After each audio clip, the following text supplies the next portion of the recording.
5 up in flames. This is the last thing you'd want to have happen in your kitchen, but if it did, would you know what to do? Unfortunately, the answer for many, many people would be no. And it's why kitchen fires are the leading cause of house fires in the United States, resulting in hundreds of deaths and millions of dollars in damage every year. Consumer editor Susan Copen is here with a special consumer investigation. This is helpful info you have for us. Absolutely. You know, we're heading into the holidays, prime time for cooking and baking. In fact, Thanksgiving is the #1 day for kitchen fires. And knowing how to handle a cooking fire can make the difference between a small problem and a major catastrophe. And we asked the local fire department to show us the right moves by literally setting a kitchen on fire. It doesn't take long for a small cooking fire to become a raging inferno. Apartment 525 stove is on fire. Kitchen fires are responsible for more than 400 deaths and more than 5,000 injuries each year.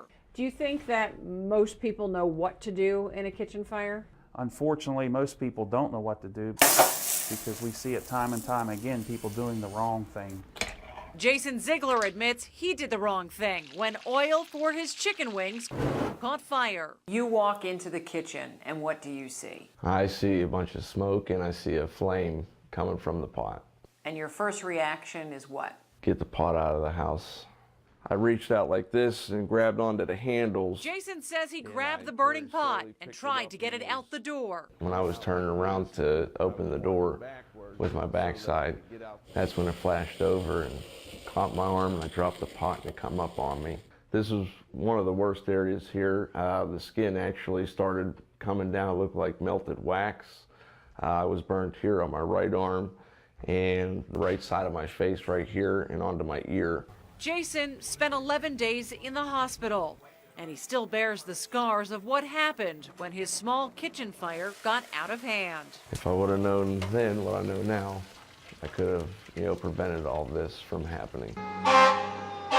With the help of the Beaver Falls Fire Department and 6 different cameras, we're about to show you the do's and don'ts of handling a kitchen fire. We're placing 1 cup of oil in the pan. All it takes is some heat, and that oil can ignite. Your first reaction may be to throw water on the fire, but that is the wrong thing to do. Water, oil, Don't mix. You're going to make a firebomb. That's exactly what we're doing. Watch what happens when we pour 1 cup of water You guys ready? into 1 cup of burning oil. The blast is so intense, it rips the curtains off the window. What happens to the person standing there who just dumped that water? That fire is coming right in that person's face. Even using the wrong kind of fire extinguisher, like this water-based one, can be disastrous. The fire doubles in size. Just going to pour ordinary water on the towel. And using a wet dish towel is also a wrong move. Watch. So I'm going to go ahead and throw this. The towel just pushes the flames higher out the back. And if you think grabbing something like flour is a good option, Flour will tend to make the fire grow, as you see. in a kitchen fire, here's what you should do. Grab the nearest lid. Take the lid and slide the lid right over the burning pot. Immediately turn off the stove and leave the pan alone. Here's what happens if you remove the lid too soon. That could reignite very quickly. There it went. If you don't have a lid handy, something like a cookie sheet will do. You can also use a fire extinguisher made for grease fires, like this easy-to-use spray can called Tundra. You don't want to get it too close because if you do, it will drive the cooking oil all over the wall, all over the stove. Stay back 4 to 6 feet, aim at the base of the fire, and remember to turn the stove off when the fire is out. What you do is you place 1 on each side. And this little device called StoveTop FireStop is a fire extinguisher in a can. So you just have a magnet here and you click That's it all into you place. do. Click it into place and it's there all the time, ready to go. Here's the device in action. When a stove fire reaches the fuse on the FireStop, fire suppressing powder comes raining down, and just like that, the fire is out. Quick action like this is crucial when it comes to a kitchen fire. From the point you see a grease fire until the point it's too late, how much time do you have? Once it's starting to burn, 30 seconds maybe, that's it.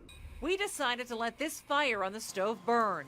In just 1 minute, heavy black smoke was pushing down from the ceiling, and it took just 30 seconds more before the cabinets were on fire. So a small grease fire turns into this. Happens every day. You have to be prepared. You have to know what to do in the event of a fire. And experts say you should never leave food unattended while it is cooking. It is the leading factor in kitchen fires.